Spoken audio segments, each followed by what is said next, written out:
नमस्कार दोस्तों, BEd first year first paper को देखेंगे। अगर आपने मेरे चैनल को सब्सक्राइब नहीं किया, सब्सक्राइब करें। सब्सक्राइब करने से जो है आपको बहुत सारी जानकारियाँ मिल जाएगी। इसके अंतर्गत देखेंगे मध्यकाल में शिक्षा संस्थाओं के प्रकार। इस युग में जो है शिक्षा संस्थाएं प्रमुख रूप से दो प्रकार की थी। पहला मकतब और दूसरा मदरसा। मकतब जो है प्राथमिक शिक्षा प्रदान करने की व्यवस्था यहीं पर की जाती थी। मकतब किसी मस्जिद से संबंधित हुआ करता था। मकतबों की स्थापना मुस्लिम शासकों के द्वारा की जाती थी। मकतबों में शिक्षा केवल मुस्लिम बालकों को प्रदान की जाती थी। हिंदू बालकों को मकतबों में प्रवेश करने की आज्ञा नहीं थी। गांव या मोहल्ले भर के जो है छात्र इन्हीं मकतबों में आकर इस्लामी शिक्षा ग्रहण करते थे। जब कभी मस्जिद का निर्माण करवाया जाता था तो उसके मकतब का भी निर्माण करवाया जाता था। इसमें जो है प्रवेश को देखेंगे। मकतबों में प्रवेश जो है बिस्मिल्लाह संस्कार के पश्चात मिलता था। यह संस्कार बालक के 4 वर्ष 4 दिन की आयु प्राप्त करने के बाद सम्मान किया जाता था। इस अवसर पर बालक को जो है नए कपड़े पहनाए जाते थे तथा उसके परिवार के सभी सदस्य उस संस्कार के समय उपस्थित रहते थे। इस समय जो है बालक के समक्ष कुरान की आयतें पढ़कर सुनाई जाती थी। यह काम जो है कोई मौलवी करते थे। बालक कुरान की उन आयतों को दोहराता था। यदि बालक ऐसा नहीं कर पाता तो केवल बिस्मिल्लाह कहता था।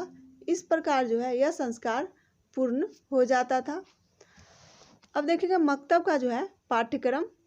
मकतबों के पश्चात शुद्ध लेख तथा वर्णमाला का ज्ञान कराया जाता था। इसके साथ ही उसे गणित की शिक्षा दी जाती थी। बालक को जब वर्णमाला का ज्ञान हो जाता था तो उसे आयतें कंठस्थ करने की कहा जाता था। बालक को फारसी तथा व्याकरण की भी शिक्षा दी जाती थी। इस समय में जो है बालक के समक्ष कोई मौलवी कुरान की आयतें पढ़कर सुनाते थे। बालक कुरान की उन आयतों को दोहराता था। यदि बालक ऐसा नहीं कर पाता तो उसे सिर्फ बिस्मिल्लाह बोलना होता था।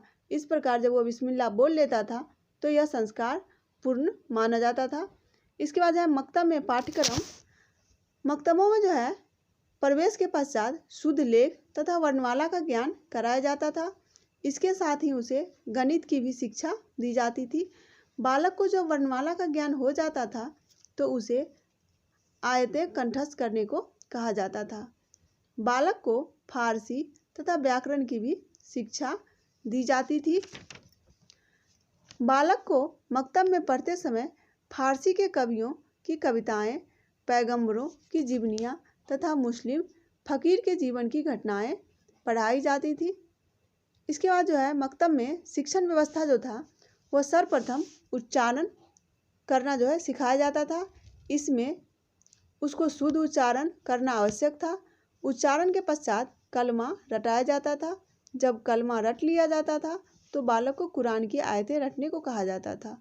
लेखन कार्य लकड़ी की जो है तख्तियों पर किया जाता था, जिनकी पट्टी जो है कहते थे।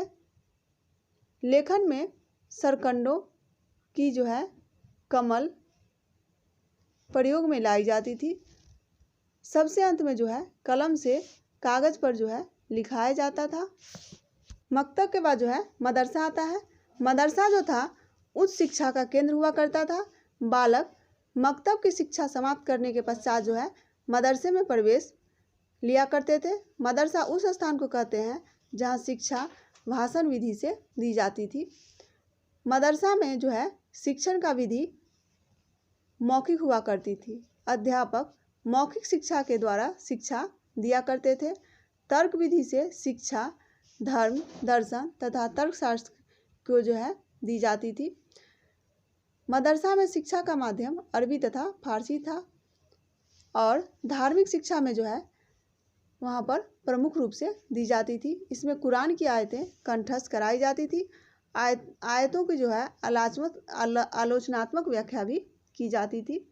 संसारिक शिक्षा में जो है बहुत सारे विषयों को लिया गया था। इसमें जो है अरबी, फारसी, इतिहास, भूगोल, गणित, व्याकरण, अर्थशास्त्र, तर्कशास्त्र, कानून, कृषि, यूनान चिकित्सा और नीति शास्त्र को लिया गया था। तो ये था मध्यकाल में जो है शिक्षा संस्थाओं के प्रकार। इसमें जो अगर आपसे पूछता है मकतब क्या है या मदरसा क्या है, तो आप इसका भी जो है आंसर लिख सकते हैं। धन्यवाद।